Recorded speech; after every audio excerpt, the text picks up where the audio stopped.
Innovation MH-408 versus the Vicks Warm Steam Vaporizer. What is the difference between these two? They work on two different principles. This one is quote-unquote ultrasonic, which means it has some kind of motor inside there that spins really rapidly, and it causes the water to turn into a mist. It shoots out water mist out of this top opening here, so it's cold. Whereas this one actually has heating elements, and it turns water into steam.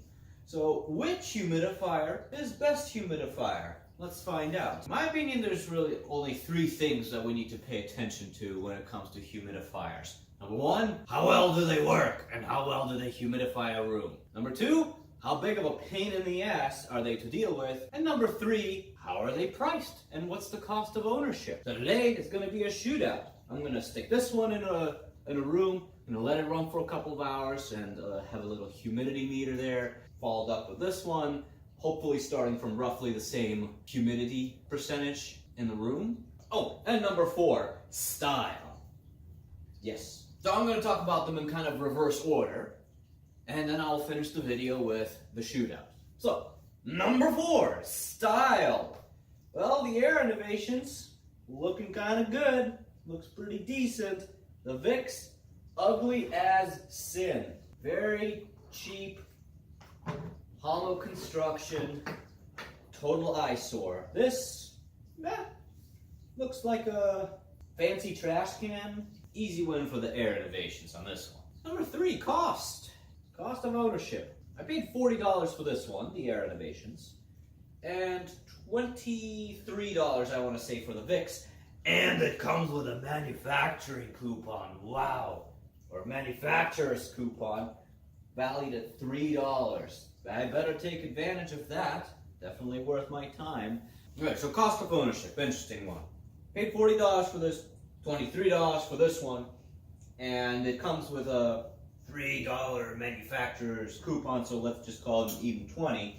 This one gets a little more complicated because it has a filter in here, and they recommend you use that filter if you have hard water. They even recommend that you replace that filter every so often. I don't know what the time period was. I almost want to say it's 2 months, but I could be wrong. Don't quote me on that. Either way, the filters are $10. It's entirely up to you whether you want to replace them or not. But yeah, they're used if you have really hard water, and I'll get to that later.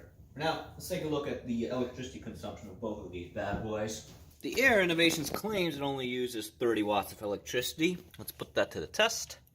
Turn it to max. It seems that this thing is more efficient than the manufacturer claims it is. Only uses 16 watts. Not bad. Barely more than an LED light bulb. Next up we got the Vicks. Guess I'm supposed to wait 10 minutes. I mean, it is consuming some electricity. 10 minutes, and if the steam doesn't appear, I'm supposed to add salt, I guess. I don't know, there must be a sensor in there that measures the conductivity of the water for whatever reason. Well, it hasn't done jack shit in 10 minutes, so I guess it needs some salt. It is certainly not helping for the pain in the ass factor here. There it goes. Okay, now we're steaming. Pretty power hungry. We're at 391, 386, sometimes even crossing 400. Might actually even be somewhat more. I don't know what to make of this. The most fair assessment would probably be to let it run for an hour and measure the kilowatt hours, but ain't nobody got time for that. So I'm just gonna have to make an assumption here. I don't know. Let's call it 480 watts. Now it's time for everyone's favorite subject, math. Voiceover time because I talk too much. So, assuming you run it for 4 months, but only a third of the time while you sleep. So that's how the math breaks down, and then from there we established that it uses 16 watts of electricity, and I'm assuming 15 cents per kilowatt hour used. I calculated $2.30 running the Air Innovations there for 4 months, but only at night. Then next up we do the Air Vicks calculation, which used 480 watts, same length of time. That's going to be $69. Okay, so assuming we don't replace any filters here, we pay $40 up front, plus $2.30 in electricity per year. Per year of use, so $42.30, not including tax. This, you pay $20 up front. However, because it's a total pig on electricity, because it actually creates steam rather than just vapor, or I should say water mist, $69.12. So $89.12 is going to be your total cost of ownership in a year. Let's talk about pain in the ass. So let's say you're using it, and it runs out of water. What do we have to do? Well, for the air innovation, we just turn it off. It does have a handle here, so you can just pop it off. And I do this every goddamn time. And down here on the bottom, we've got the filter that we need to unscrew. They say, hey, rinse it out. Sure, whatever. And then we fill water. Now, of course, too big to fit in here, so it's either gonna have to be the kitchen sink or the bathtub. Back in. Don't forget the cap. And you're ready to jam again. I would rate this 5 pains in the ass out of 10. 5. How about that Vicks? Let's say it's out of water. Well, technically we should probably unplug it just to be safe. There's no on-off button, which is incredibly fucking annoying. Whatever. Twist this off. Gotta wait for it to drip, drip, drip. Back in. Plug it back in. And you're off to the races. I will also rate this 5 pains in the ass out of 10. Only because, although it's easier to fill with water, now I also have to worry about putting a pinch of salt in here. What kind of shit is that? I'm going to revisit this one for the pain in the ass factor, only because since this mists the water, if you have hard water, you can wind up having mineral deposits on the floor, because whatever's in your water is going to wind up on your floor, all the minerals. So if that's the case, then you have that extra factor that you need to worry about, which is cleanup. So this has the potential to be 6 pains in the ass out of 10.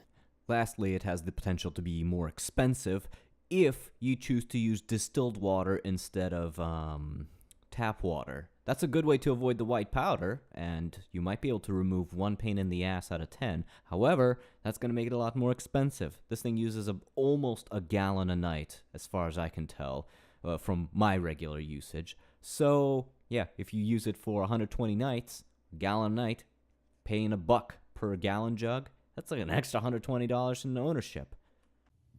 So why don't we try this thing out? It's about 8:40 right now. We're at 37% humidity. I'm going to turn it on to high, and we'll see how long it takes for it to humidify this small to medium-sized room with a cat in it.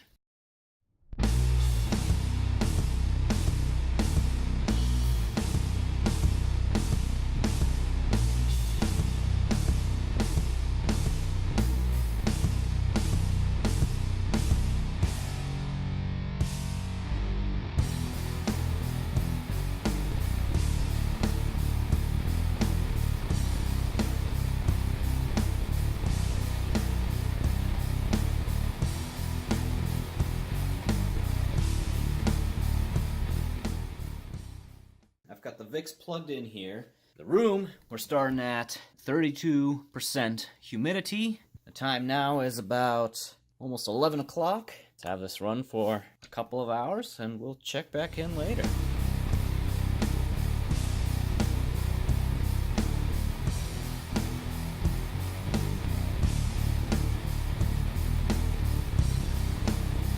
Alright, I'm gonna cut this one a bit short.